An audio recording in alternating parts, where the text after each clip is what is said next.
this guest on the show, I had the honor and the pleasure of working out with this morning. Lifting some weights. Really? He looked kind of buff. Well, this guy is a machine. So. I just have to say, how cool is the Remax CEO that he like works out with like brokers and it was we were on the coolest escalator. thing that's happened to me today. We were on the escalator yesterday, and someone's like, "Hey, let's see you at the gym." So we have Dan Bertelson on the show, Director of Opportunities with Remax Remax Preferred, based in southern Wisconsin. How you doing, buddy? Very good, sir. Very good. Have you recovered from this morning? Somewhat. Okay. It's more of a sleep thing than a muscle fatigue thing. Oh, there you go. All right. I kept you awake. I may not work out that early when it's on my Oh, gotcha. Yes, sir. All right. Well. Yes, sir. We got to start with a win, right? Yes, sir. All right. So, hey, Dan, we are going to talk about recruiting and retention here. Outstanding. Because you are the Director of Opportunities. What does Director of Opportunities mean? It means being something different to me. It means recruiting, retention messages. We're, I guess, kind of stale. I think recruiting has become kind of a dirty word in our industry, and I think it was just a better way of saying I'm the one that has to look out for the opportunities for not only us to bring in awesome talent, but the opportunities for that talent to get to be with us. I love that. So I mean, this is a cool concept that we're unpacking here. It's almost like we need a bleeping button or something for when we say recruiting, right? Yeah. Meep. Sorry. Exactly. It's yeah. not a dirty word. Yeah. Will that get our podcast kicked off of iTunes or anything? No. Well, we're currently a safe show, so. Oh, that's. We've not been flagged in any way, shape, or form. Instead of an E for explicit, you get an R for recruiting on there. Yeah, exactly. Okay. Cool. All right. Well, let's talk about that. Let's call it opportunities. Yeah, I think that the opportunity for agents today is a lot different than it used to be, just because of the barriers to entries have changed so dramatically in our industry. You cannot show up on the first day and fake it maybe the way you could because of, we can just Google you and find everything out we need to know. So I think recruiting for me personally has become trying to be more real. And that can be extremely difficult when you're not using, when you're only using text. Right. So that's where, for recruiting for me, if I do it differently, do it with video, do it with verbal, saying things you wouldn't normally say. I like calling out that I'm recruiting someone now upon initially talking to them, instead of acting like I am and not talking about it. So sometimes just being really blunt and forward with the fact that I'm recruiting you makes it less of a dirty word. And it's also can be a compliment if you put it in the right context and use the right tonality when you're delivering it, I think. I love this concept. I mean, what you've just gone through is, I hope everybody really got that, because this is amazing. So you're just being transparent with people. You're being a human being, and you are attracting the type of people you want to attract to your company. And I would add to that, not just the ones we want, the ones that get you, the ones that are more like you. Obviously, that's something I've been taught in this network and in this industry, was to go find those people that get you, because they'll follow you. It's right. Easier. So yeah, just the easier button. This is awesome. So this is really a unique approach to this, or a unique mindset. I think I had to, because I was getting sick of. I think everybody has that feeling in maybe in service sales, where you don't want to feel disingenuous.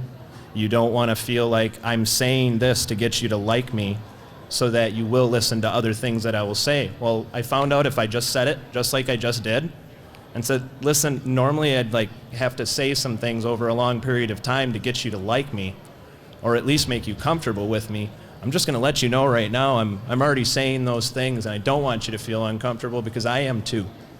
If I'm uncomfortable on this end, I can't imagine what it could possibly be for you. We don't know each other yet.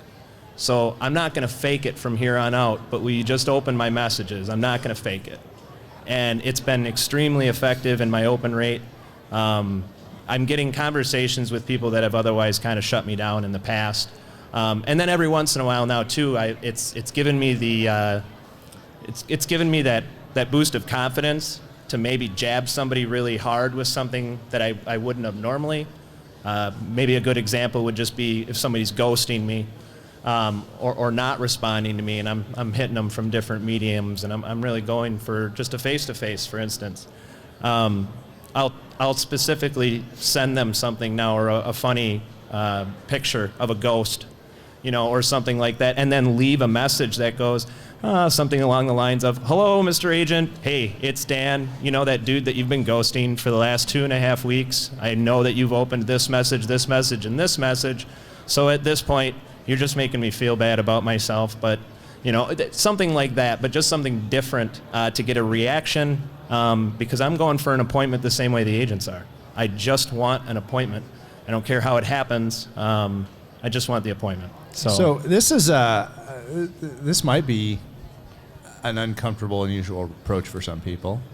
I think I'm just as uncomfortable when I do it, which is why I just started being so blunt, because it made me feel better. And then when I told them that's why I was doing it, was to make me feel better, I'm like, please don't leave the phone call thinking I'm a selfish jerk. I'm making it more comfortable for me, and I'm letting you know up front. So if you want to go back to ghosting me for X period of time, I can just let you know when I'm going to hit you up. I have also, through videos, and this is important too, a strategy or an attitude towards this doesn't work via text, because it would come off very wrong and it would work really poorly. But through video, when you can translate the full message and everything else, then I think it's really, really effective to be able to be really real.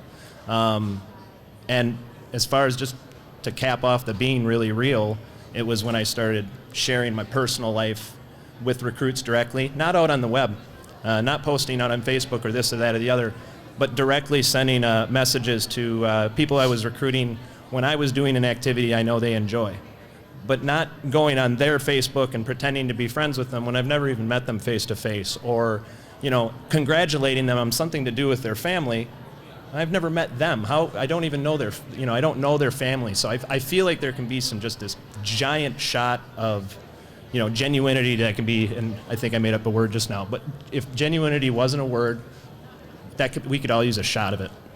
I think you've uncovered something pretty deep here, and thank you for clarifying, because I'm sitting here going, how do you text that to somebody? But you can't. I mean, you are basically providing that uncomfortable situation for them, and you're taking it on your shoulders so that they don't have to deal with the uncomfortable situation. Well, and I think Cheplik said it on your podcast here a few weeks back about just the simple fact that they're going to see everything anyway. Right.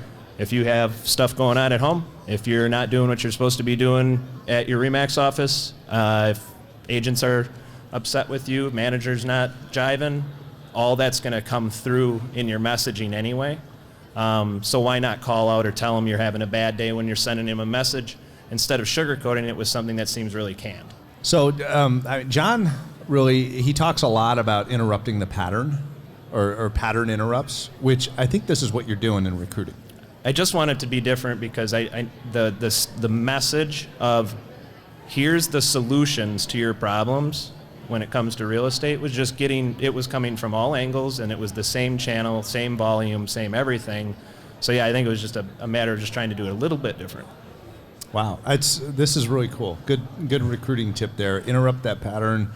Be genuine. Just genuine. Wear your emotions on your sleeve. And have a conversation with the people from who you really are, instead of trying to go after them with that recruiting script. Don't be the person that you want to be on paper, because they're going to meet you eventually. Same thing with actually the people's rejection to doing video. They're going to meet you anyway. Same thing. Don't show them a message or paint a picture of some really cool, corporate person that has everything wired together, and then show up and you're not that person. I think it'd be the same thing as showing up to a house and the picture that they showed you wasn't the real picture. So well, that's a good analogy. I think we all understand that one. Yeah, a little house analogy. Nice. So I've got a question for you. You're a broker. What makes a good broker in your mind? That's a really good question. I think just to care more about other people's businesses than you do your own. because their businesses make up your business, at least in the broker-owner world. And I think what makes them the best too is, and I've noticed this more, I've only been a broker-owner for 9 years, but every year I've noticed it a little more, and that is to be a little more transparent with everything that you're failing at. And I'm working really hard to be better at that, by just telling people where you've gone wrong, not where everything is going right and where everything looks awesome, but being better at explaining to your people what's not working and how you're handling it, instead of just keeping stuff under the rug. Again, bringing stuff to the surface, you know. So just some transparency, some humility, understanding that none of us are perfect, and people want to help each other. Agreed. I love that. Okay. So the big question on Start With a Win. Yes. And I know how you started today with a win, but Absolutely. Daniel, how do you, as a business leader, how do you start with a win? Well, you already hit on it with one of the other guests, but it goes around that grateful thing of the fact that our job doesn't include getting shot at, or running into burning buildings. So I think I try to, as far as starting with a win, what I've been trying to do at least the last few years is start off with something I'm extremely grateful for. And if I can't find that, I always just revert, since I'm a vet, to finding some story about a vet somewhere and sharing it with somebody else. That's how I try to start my day, or whatever, to keep me connected to that world and remind me how good I have it. But it's really usually just around the grateful thing. I'd love to say that every morning starts with working out at 5 a.m., but it doesn't. I started off, though, with promising I'd get a certain number of workouts done a week, which I sent to you about 3 years ago. Yep. By the way, I weighed 235 pounds then. I weigh 184 now. Bravo, man. And he's a little bit to do with getting back into that, too. So, Wow. Awesome stuff. Well, good for you. And I don't know how many people know that you're a veteran and former law enforcement officer. Correct. So thank you for your service to Thank you. our nation and our communities. You too. It's easy to follow. That's why I think I like also just waking up. Trying to find a different leader to follow that day is making things easier too. Instead Very of trying cool. to create my own stuff. Awesome.